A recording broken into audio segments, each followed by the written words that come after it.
햇살처럼 반짝이는 오늘, 당신의 통장도 기분도 반짝이기 바라면서 문을 엽니다. 여기는 돈이 빛나는 낮에, 저는 송디입니다.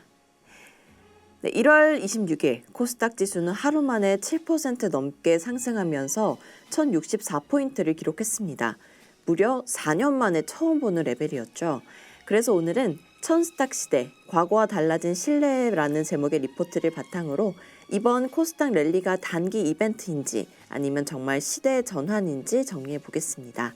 1월 27일 돈이 빛나는 낮에 지금 시작합니다. 네, 천스탁.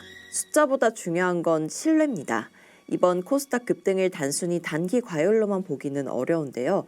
이번 상승의 핵심 키워드는 테마가 아니라 정책에 대한 신뢰라는 점입니다. 과거에도 코스닥 활성화 정책은 여러 번 있었습니다. 하지만 대부분은 기대에만 남고 실질적인 자금 흐름 변화로까지는 이어지지 못했죠. 하지만 이번에는 조금 다릅니다. 시장이 반응하는 이유는 정책이 실제로 돈의 방향을 바꿀 수 있느냐에 있습니다. 코스피가 5,000피를 넘나들면서 시장의 시선은 자연스럽게 다음 단계로 이동했습니다. 대형주가 레벨업을 만들면 위험 선호는 중소형주와 성장주로 확산되는 것이 과거에도 반복됐던 흐름입니다.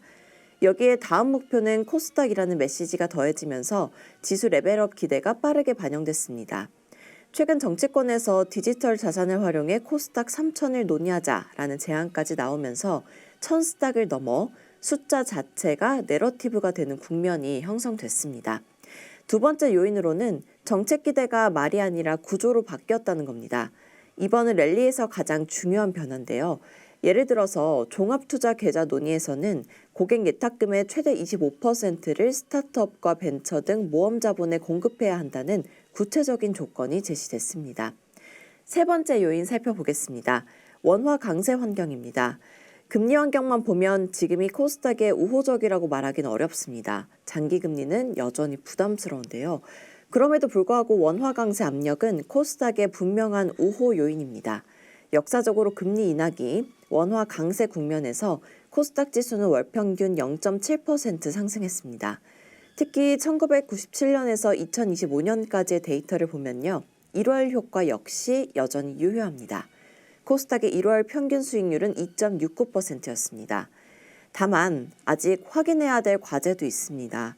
미국발 공급만 재편은 지금까지는 코스피 대형주 중심의 기회였습니다. 이 흐름이 코스닥으로 확산되기까지는 아직 시간이 좀 필요해 보이는데요. 결국 관건은 정부 정책의 실제 실행력 그리고 코스닥 업종들의 실적 확인입니다. 실적이 뒤따른다면 이번 상승은 추세가 될 것이고 그렇지 않다면 2018년과 같은 경험이 다시 반복될 가능성도 배제할 수 없습니다. 이제 시장의 시선은 구체적인 코스닥 활성화 방안으로 이동하고 있습니다. 네, 오늘은 코스닥 급등의 배경을 단기 수급이 아닌 신뢰 변화라는 관점에서 정리해 봤는데요. 천스닥 시대, 이번에는 과거와 무엇이 달라졌는지 그 차이를 계속 확인해 볼 필요가 있겠습니다. 더 자세한 내용은 하나증권 리서치센터 홈페이지 확인해 주시고요. 돈이 빛나는 낮에 우린 내일 다시 만나요.